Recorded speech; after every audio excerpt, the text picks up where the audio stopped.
So why are we here today? Because Independence Day is a fucking farce. We all know that, or hopefully we all know that. Hopefully we're learning that and unlearning settler colonial narratives. It's incredibly important that folks understand that there's a reason that Independence Day is celebrated the way that it is. It's purposeful. This is strategic. It is meant to participate in the erasure of Black and brown history here in the occupied United States. After the French and Indian War, there was a proclamation of 1763. I'm a historian, by the way, so that's what I'm going to tell you. It was the proclamation of 1763 that created a line down the 13 colonies in which the British were meant to protect the land and not allow the continuous encroachment of white settlers onto indigenous land. That payment of those soldiers is what led to the taxation without representation.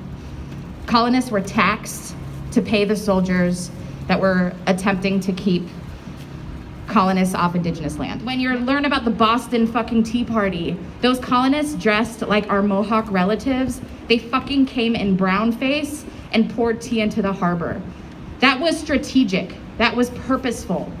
I think that when we learn history, or at least when I learned history growing up in the South, I learned this fantastical idea of what America was supposed to be. And as a queer Indigenous person, I knew that wasn't true. And it wasn't until I was older that I was able to explore histories, honestly, because I participated in colonial education and went to college. And that's why we want to do this teach-in, because college is a fucking joke. This knowledge should be for everyone, not just for the people that have the privilege to go to school. You should not have to go in debt to learn about Black and brown history. And it's definitely not a fucking elective course. Now, how does that tie into Black lives? It does, because this country is built on three things. First, the genocide and land theft from indigenous people. Second, labor by enslaved folks through chattel slavery. And third, the erasure of those two histories. If y'all celebrate Thanksgiving and you're here, get the fuck off. Like, seriously, leave now. It's the same shit. This is the same fantasy that we are all fed constantly that participates in the erasure of brown and Black histories, because our histories are histories of resistance.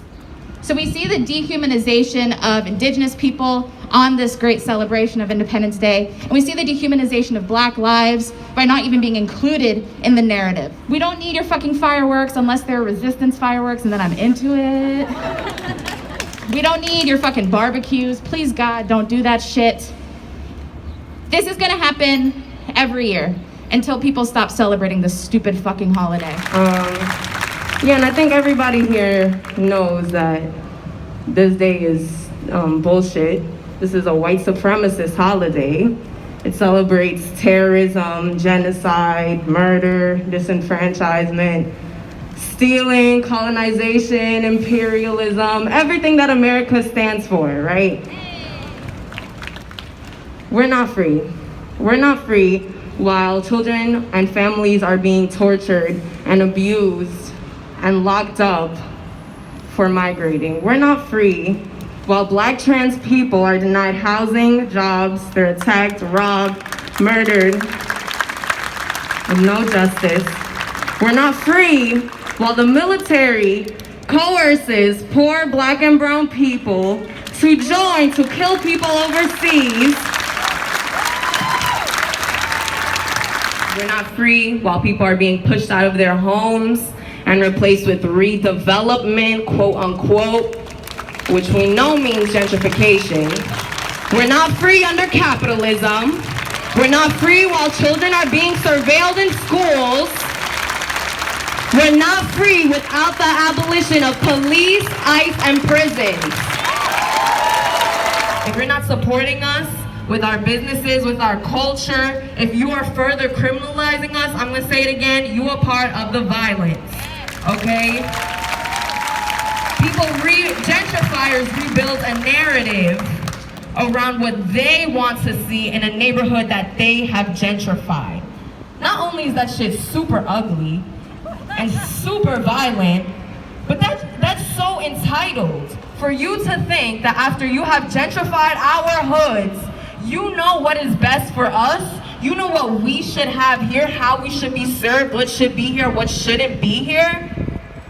That is called colonization.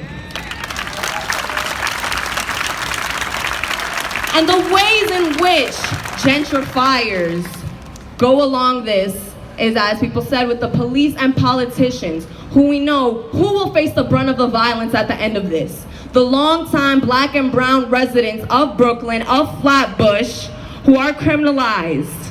When dollar van drivers are driving down Flatbush at night, they're stopped. Why? Because they're making their money outside of this concept of the neoliberal framework that we're being forced to adapt to now through displacement and gentrification and police violence. We know that police are protecting property, and we know they're protecting whiteness and white supremacy. So working with politicians and working with police is directly leading to the violence of black people in Flatbush.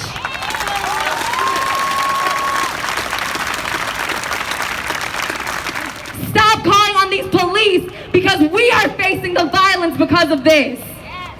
Our culture is being erased. Our people are being erased. We are being removed from our homes. My family has been in Flatbush for over 50 years, and I could not live there now if I wanted to, because I cannot afford it. Speak on it.